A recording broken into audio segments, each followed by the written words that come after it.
All right, y'all. Thank you for joining me for another episode of Behind the Mic, powered by REVOLT Podcast Network. I'm your host, Wize Grazette, RPN Community Manager, and of course, podcast enthusiast.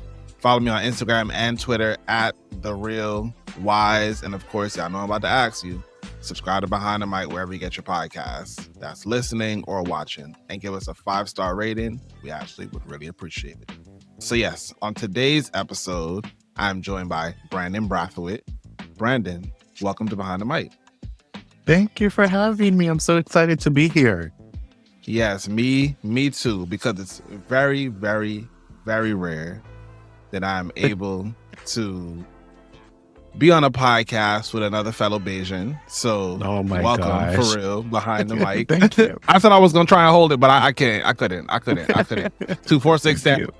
All right. Anyway, but yes, Brandon, welcome again to Behind the Mic. So I know that you are a co-host on Situationships podcast. But yeah, tell me a little bit about yourself. So hi, everyone. Thank you so much for having me, Wize, on the podcast. So a little bit about me. So I'm from the Bronx, New York, born and raised in the Bronx, New York. And then, my parents, so my mom is born and raised Trinidad and Tobago. And then she came over from there all the way to Brooklyn. And then my father, he also came from Barbados with his family and came over to the Bronx. Okay, so now we know a little bit about you in front of the mic. So let's go with some tunes real quick so we can get deeper into the mind of Brandon. So we got this playlist on Spotify called B-Sides Track of the Week, where you can find all of our guests' favorite songs anytime. Now, B-side tracks to me are songs that aren't really that popular, but they're just as good or better than A-side tracks. So, Brandon, what B-side track you want to share with us today? So I have two. So I'm going to preface this by saying that I have always been a huge fan of Keisha Cole. Like, I've watched the Lifetime movie that she had. I thought it was really cool, really great to see her story. And, I've heard of Keisha Cole, but like for me, Keisha Cole was just like that love song, like, love or whatever. So I was like, oh, okay, that's Keisha Cole. But there was a day where I literally just sat there and I just played a whole bunch of Keisha Cole songs. And I was like, wait, Keisha Cole is that girl. Like, she really is very talented. She writes her songs. She sings her songs, like all the thing. And for her, especially, there's a song that always sticks out to me, and it's called Forever by Keisha Cole. I can't remember which album that's from, but I know it's from like an earlier album. And then I also have to give a shout out to Jocelyn Hernandez, because there's a song that I just found. It's called I Like the Way You Are, Disco Shoes. And there's just something about it that's like catchy. It's fun. Like, I feel like you could do probably like a line dance to that song. Like, there's just something about that song that just pops. And I have a feeling it's going to blow up sooner than later if it has not already. And I bring up those two women, especially because I feel like for both of them, they've gone through so many different things. And I connect with them because I always felt like people challenged them or felt like they weren't good enough in certain spaces. And the fact that they were able to make things that live, that, stand the test of time, whether it's in front of television or maybe it's music or whatever it is, yes, I would shout out those two, especially Keisha Cole and Jocelyn Hernandez, but really Keisha Cole, that's my girl. I love her. Okay. Well, again, y'all, you can find that playlist exclusively on Spotify. Just search B-Side Track of the Week. I actually looked at it, and we have over 2 hours of music on that playlist. Oh, wow. Y'all. Tap in. The playlist is jumping. Okay, so now we know a bit about you in front of the mic. Let's talk about you in Situationships. So I recently had Scylla on the podcast, and of course, she did give me some of that story of how you all met and started Situationships, the series. Just for context, for me, I was in New York at the time, and I was I had my own podcast studio, and Seriously Podcast recorded at the studio.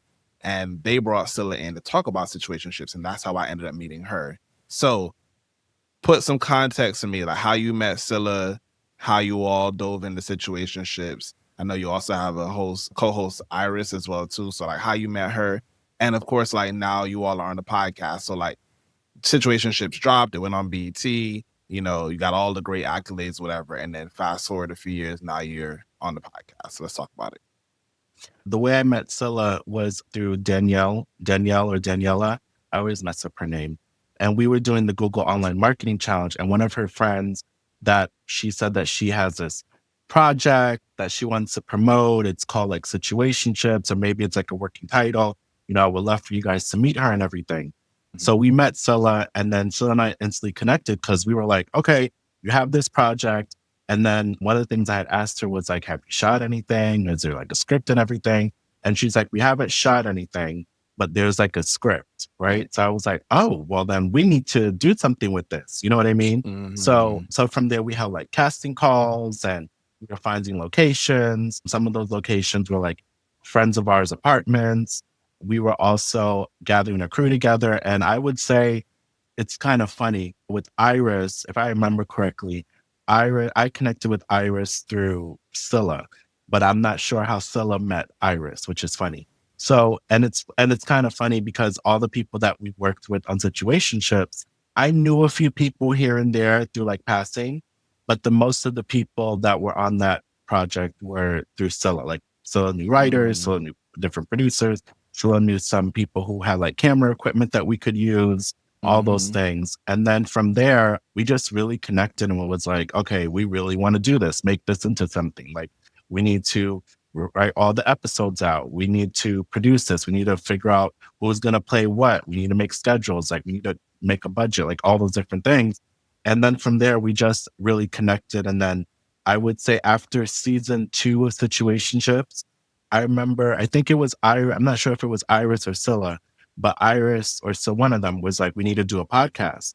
And I was like, oh, I think we definitely should do that, because I always feel like the podcast for me is a way for people at home to really connect with you on an authentic, familial, personal level.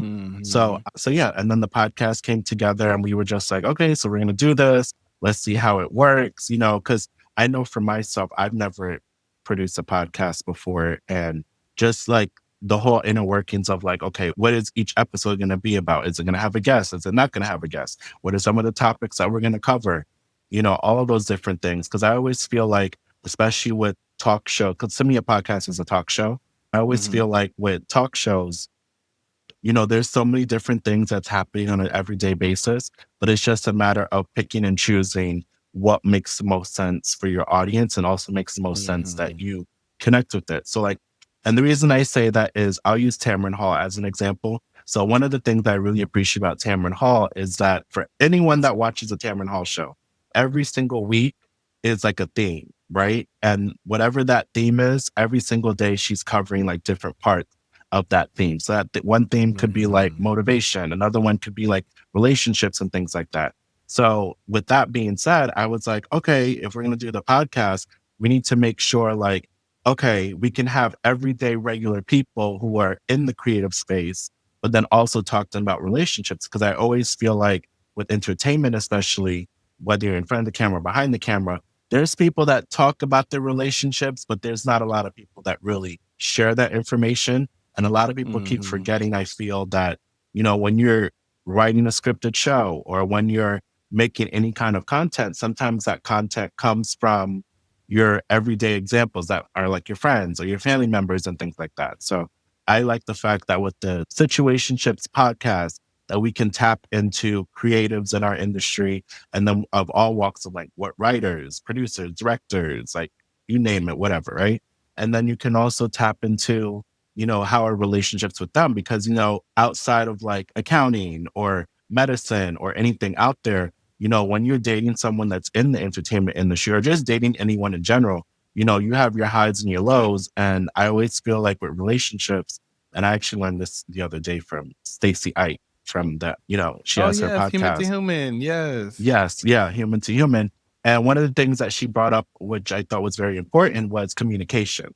And I'm someone that loves to communicate because, I can't read your mind. I don't have like an ability to read your mind. I don't know what your future holds or my future holds or nothing like that. But I feel like if I can communicate with whoever I'm with right now, whether it's a friend or maybe it's someone in a relationship, for example, we can really get closer and really realize that we're all going through the same things, just like everybody else, because I've heard some crazy stories about like people being ghosted, but then that person that ghosted them ended up being their boss. Or like, I've heard of different things of people are dating people on, what is it called? Like virtual reality. And, they have this whole thing going on. They propose to them on there, and they've even married them on the virtual program, whatever, like Meta or whatever, Sims, whatever's out there. And they have these relationships. And then, kind of going back to catfish, with catfish, you don't even know who these people are. You know what I mean? Like, you've never physically met them. And I think one of the important things of COVID that it taught us was that we all need human connection. So a part of that human connection is communicating, seeing the person, feeling them, like enjoying their company, all those different things. So I like the fact that with the podcast, we can tap into those things as well as create another lane for the Situationships series as a whole. So now it's like the series is all the things that people go through on an everyday basis. And then you have a more intimate, personal touch with the podcast. Fire. Okay, y'all. Let's see. Fully branded project. Okay. Get it together. Different pieces, elements that all play into each other. Like, get on y'all Zooms, man. Okay. Yeah. On the other side of this break, we're kicking it into overdrive with a rapid fire game right after this. And we're back, y'all. Thanks again for sticking around. Now we're kicking it into overdrive with a rapid fire round of what would you do? Now, Brandon, are you ready? Okay. I'm ready. Let's go. All right. So we're starting in 3, 2, 1. You get offered your dream job, but it's in a city you never heard of. What would you do? I'll take it. Okay. A brand wants to collab, but their values don't fully align with you. What would you do?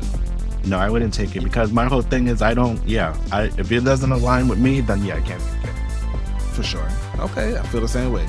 You're given a $50,000 budget to launch a creative project. What would you do with it? That's not enough money. Being honest, that's not enough money. Tell them. Depending on the project, that's not enough money. Yeah. Okay, and we're done. Okay, now go into detail real quick. Why is $50,000 not enough to launch a creative project?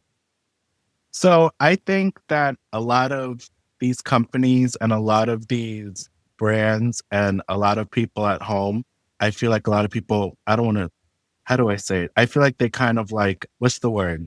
They kind of devalue what we bring to the table because you have to also remember that when you're doing a creative project, you have to think about locations. You have to think about the script. Is it an original script? Are you writing the script? You have to option the script. How many people are you going to have on the crew? Is the crew union? Is it non-union? Like, there's just so many different things that go into it. And then like post-production, like how many editors are you going to have? What's the schedule going to look like? What's the promotion going to be like, distribution, all those different things, And I always feel like if you have people out there that are making these films that are not that great, but the quality is right, the quality is there, and the budget is like $1 million, $2 million, maybe 10 million or 20 million or 100 million or whatever the case may be, they, at least you can say that they have all the resources that they need to make to make the best project in their eyes possible. Whereas I feel like if it was a $50,000 budget, okay, we could probably cut some corners, but I know for me personally, I'm going to feel a kind of way where like I have to not pay like a production assistant their full rate, or I have to or I'm not able to pay like a director their full rate. You know what I mean? So I just want to be able to have the resources, and I want to be able to pay everyone what they're supposed to get paid. And then also tell the best story and put it together in the time frame that makes sense. Because all these things of like, oh, we can put it together in a week, that's possible. But at the same time, in the long run, I don't think everyone's going to be happy with having to work nonstop. You know what I mean? Yeah, right. There's that. And then, but like I said, you can make anything with whatever the budget is. But if you want it to be a quality project without having to cut corners in terms of pay or schedule and things like that, $50,000 is not enough. Okay. Listen, he told y'all. Honest. All right. So before we end this episode, what's one thing you want people to know about you that they wouldn't get from listening to your podcast? I will say I'm a very joking person, but because I've always been told that I have like, what is it called? An approachable face, as they say. And it's kind of funny because every time I'm on the subway or I'm like in city or wherever, anywhere I am, people always feel the need to come up to me. And I'm like, I don't know why you're coming up to me. But they always say you have that face that's like approachable and positive and all that kind of stuff, right? And with that being said, I always like to joke around sometimes because, life is hard, right? You go through so many different things on a day-to-day basis. And I feel like if I can bring a little bit of joy and positivity and motivation and whatever way, shape, or form that is, I'll do that. So yeah, I feel like people think I'm not a jokey person and all that kind of stuff, but I actually am. And I'm also that friend where it's like 2:00 in the morning and you're like, oh, I need you to bail me out. I will bail you out. But we're going to make a joke about it. Yes, we're going to make a joke about it. I'm going to say to you, why the hell did you get yourself in this situation? Like all those different things. But yeah, 2:00 in the morning, something happens, call me. I will pick up. Yeah. Oh, that's nice. Because my phone be on Do Not Disturb. So, well, anyway. My phone is on Do Not Disturb as well. But, call me 2 times and I will pick up the phone. That collect call ain't coming through twice. They get 1 call only, Brandon. That thing going straight to voicemail. But it's so funny. I don't know what it is about these iPhones lately, but certain people have called me and I don't have them as like a favorite or whatever it is. So, if you have them as a favorite, it will go through. And the call goes through on the first ring. And I'm like, okay, I guess I'm supposed to talk to them. I guess. I don't know. But yeah, there's like certain people where it's like after 10, because my Do Not Disturb goes on after 10 p.m. So, because my whole thing is like, what are you calling me after 10 p.m.? The work day is over. You know what I mean? Mine basically go on at like 9. So don't bother. Exactly. Clipped. But yeah. It's clipped. Okay. So before we leave again, let the audience know where they can find you on socials and how they can connect with you. So on Instagram, I am Brandon Brathwaite 526. So that's BrandonBrathwaite